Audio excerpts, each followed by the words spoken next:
Perpustakaan Nasional sudah mempunyai beberapa daftar naskah yang akan diajukan.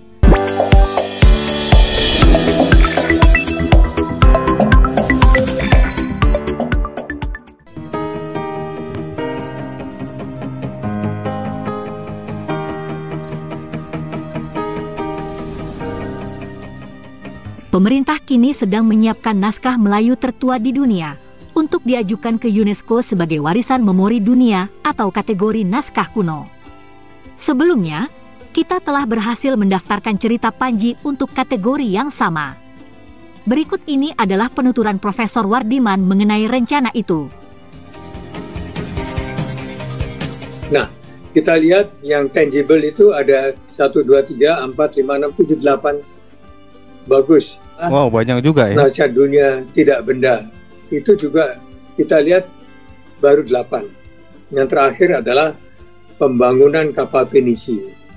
Yang terakhir, di mana saya banyak ikut berkontribusi adalah MOW, Ingatan Dunia atau Warisan Dunia yang berupa naskah.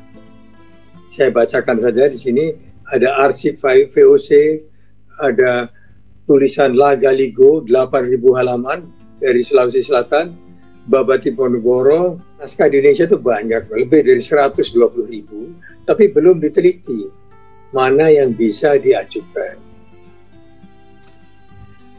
Perpustakaan Nasional sudah mempunyai beberapa daftar naskah yang akan diajukan, menunggu UNESCO dibuka lagi.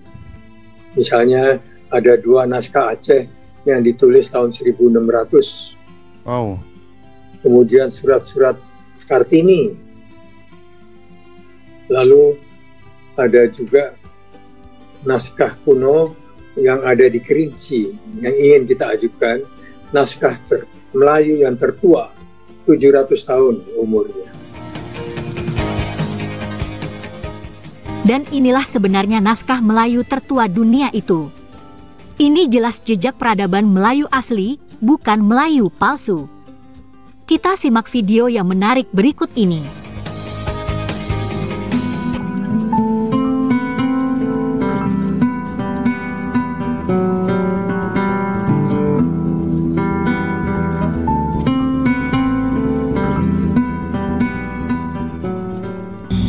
Sesuai pepatah adat kita mengatakan, adat wilayah di Pati Tigalua Tanjung Tanah ini ialah adat yang bernisyarak, syarak bersendiri dengan kitab Allah.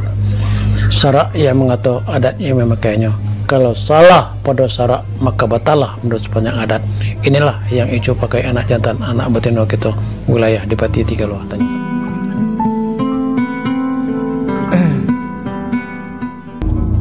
Kalau kita bicara Kerinci, kita lihat danau di belakang kita ya. Nah, ini kan danau terbentuk ribuan tahun yang lalu sebagai akibat dari letusan gunung yang sangat besar. Tetapi setelah gunung itu mati, terbentuklah danau. Dan danau itu menjadi satu tempat yang khusus di dalam dunia arkeologi. Karena di sekeliling danau ini, kita menemukan banyak tinggalan arkeologi. Di antaranya adalah tinggalan megalitik. Itu dari masa prasejarah ya. Kemudian kita juga menemukan tinggalan megalitik yang tetapi mempunyai ciri klasik, yaitu ada sentuhan hidup Budanya. Pertama kita berpikir bahwa Kerinci ini daerah terpencil. Untuk mencapai ke sini 100 tahun yang lalu itu sukar sekali. Tapi ternyata di sini ada kampung lama.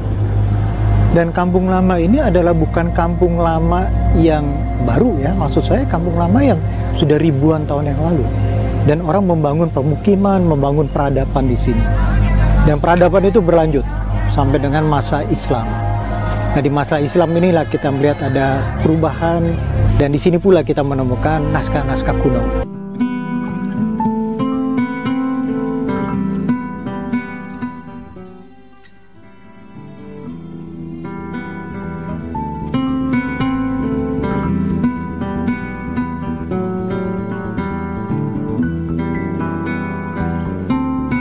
Oh, itu naskah-naskahnya ya.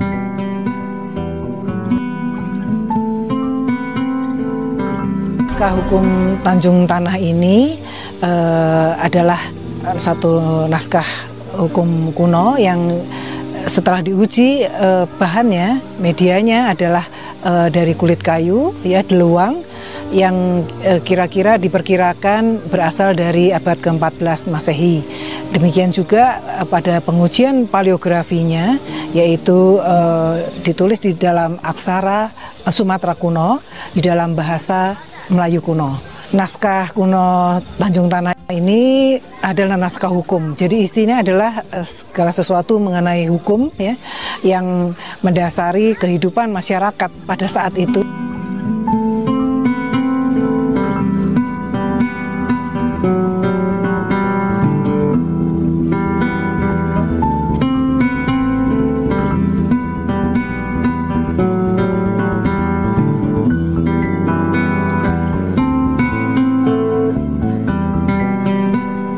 Merupakan satu hal yang sangat penting karena di dalam isinya mengandung satu perintah maupun hukum yang mengaitkan pada satu kemaharajaan yang ada di Dharmasraya. Apa yang unik adalah bahwa isi naskah ini dikutip ulang, ya, dikutip ulang pada masa sesudahnya ketika orientasi keagamaan sudah berubah menjadi Islam. Artinya bahwa naskah ini dikutip dalam aksara Jawi, yaitu dengan aksara Arab dan bahasa Melayu, ya, Melayu Madya. Sebetulnya isinya persis, gitu ya, isinya persis, hanya dikurangi bagian-bagian yang tidak sesuai dengan ajaran Islam. Satu lagi yang ingin saya sampaikan, bahwa saya melihat bahwa generasi muda, terutama generasi muda Kerinci itu mereka mempunyai satu kesadaran yang luar biasa dan semangat untuk terus mengkaji, dan ini tentu menjadi harapan kita semua bahwa tinggalan dan warisan yang sangat berharga itu tidak akan hilang. Jadi untuk kami Kerinci adalah daerah yang istimewa, dan untuk Indonesia, ya, tinggalan yang ada di Kerinci, tinggalan purbakala khususnya, itu bisa menjelaskan bagaimana peradaban itu berevolusi, ya, selama ribuan tahun. Mulai dari masa-masa sebelum Masehi sampai setelah Masehi, dan masyarakat yang lama itu tetap tinggal di sini, hanya perubahannya secara perlahan-lahan itu berganti. Saya Depati Telam Tuo, wilayah Tiga-Loa, Tanjung Tanah. Mari kita lestarikan, kita pertahankan kitab undang-undang Melayu tertua di dunia yang ada wilayah Depati Tiga-Loa, Tanjung Tanah, Kerinci, Jambi. Terima kasih ya teman-teman sudah menonton video kami. Tetap sehat dan semangat. Sampai. Oke teman-teman, ya, demikian ya usaha pemerintah untuk bisa menjaga warisan dari peninggalan kuno dengan cara kita mendaftarkan apa yang menjadi peninggalan dari nenek moyang kita, warisan dari nenek moyang kita ke UNESCO. Kita tahu banyak manuskrip Melayu kuno diperjualbelikan. Kita pun tahu, ya, bahwasanya dari pihak Malaysia pun sering mencari manuskrip untuk bisa dibawa ke sana, untuk bisa diteliti di sana, dan ini sangat merugikan Indonesia tentunya. Oke teman-teman, ya, demikian sebuah usaha Indonesia untuk bisa menjaga peninggalan warisan dari nenek moyang Indonesia. Terima kasih dan wassalamualaikum warahmatullahi wabarakatuh.